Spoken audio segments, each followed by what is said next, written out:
जभी भी हम रामायण पढ़ते हैं, सुनते हैं या रामायण की बात करते हैं तो एक प्रश्न है जो अधिकतर लोगों के मन में उत्पन्न होता है कि आखिर राम जी ने सीता माता को क्यों छोड़ा। उन्होंने एक धोबी की बात सुनकर सीता माता के साथ रहने से इनकार कर दिया।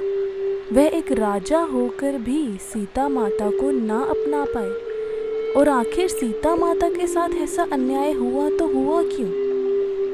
प्रभु श्री राम जी नारायण के एकमात्र नर अवतार हैं। जब राम जी सीता माता और लक्ष्मण जी के साथ वनवास से वापस आए तो अयोध्या के प्रत्येक प्राणी में हर्ष और उल्लास की एक लहर दौड़ पड़ी। अयोध्या के प्रत्येक घर में दीपक जलाए गए और खुशियां मनाई गई, जिसको हम आज तक दीपावली के रूप में मनाते हैं। उसके उपरांत कई वर्षों तक राम जी का राज्य सुखपूर्वक चलता रहा।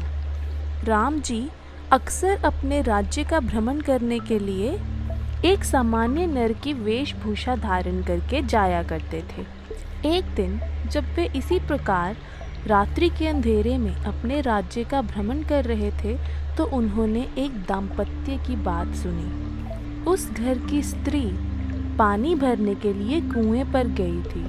रात्रि का अंधेरा होने के कारण उसे लगा कि उसके किसी रिश्तेदार के घर उसका रहना ज़्यादा सुरक्षित रहेगा।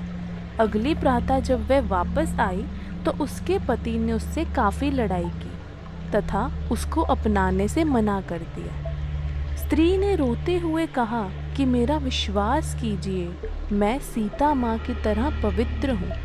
तभी उसके पति ने कहा कि तुम अवश्य ही सीता माँ जैसी पवित्र हो सकती हो, किंतु मैं राम जी नहीं बन सकता। ये वाक्य सुनकर राम जी के दिल को बहुत ठेस पहुंची। उन्हें ऐसा लगा कि सीता माँ के अग्नि परीक्षा देने के पश्चात भी अयोध्या के कुछ नगरवासियों ने क्या उनको अपने हृदय से नहीं अपनाया है। इस वजह से उनके हृदय में काफ़ी असमंजस की स्थिति उत्पन्न हो गई। वह सोचने लगे कि अब वे क्या करें। एक राजा होने के नाते उनकी प्रजा की खुशी उनका परम कर्तव्य था, किंतु वे सीता माँ के पति भी थे। वे पति धर्म भी नहीं छोड़ सकते थे। काफ़ी सोच विचार करने के पश्चात श्री राम जी ने यह निर्णय लिया कि वे राजपाट त्याग देंगे।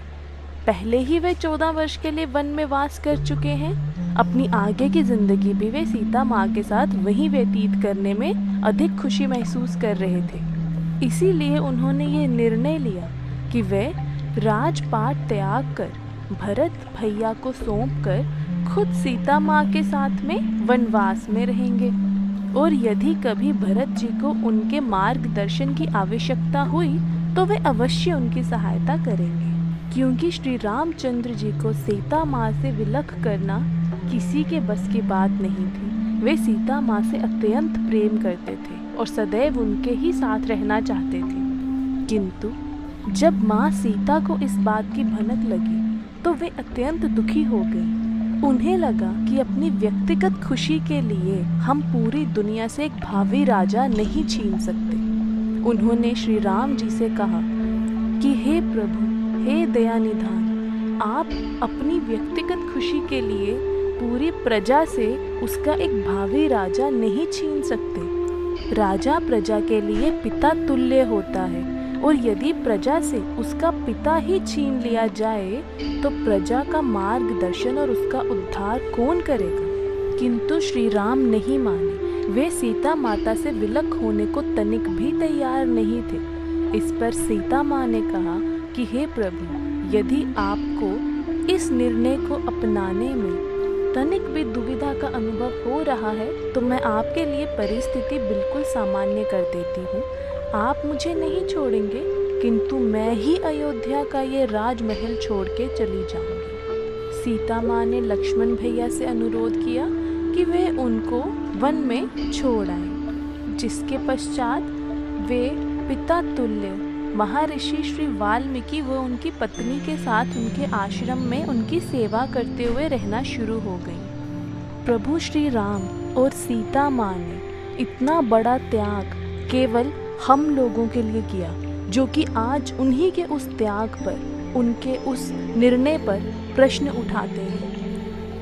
यदि वे ये त्याग नहीं करते तो त्रेता युग का हर प्राणी राम राज्य से वंचित रह जाता, और आज के युग में भी हम राम राज्य के साथ आज के राज्यों की तुलना नहीं कर पाते, और माँ धरती एक अनुकरणीय सकुशल राजा से वंचित हो जाती।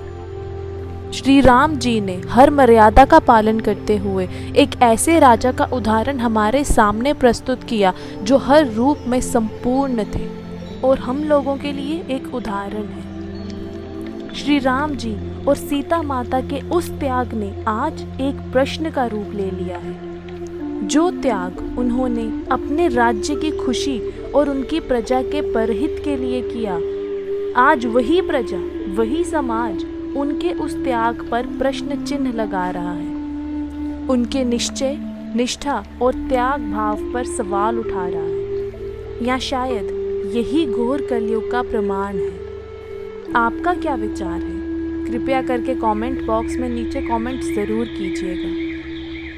श्री रामचंद्र भगवान की जय।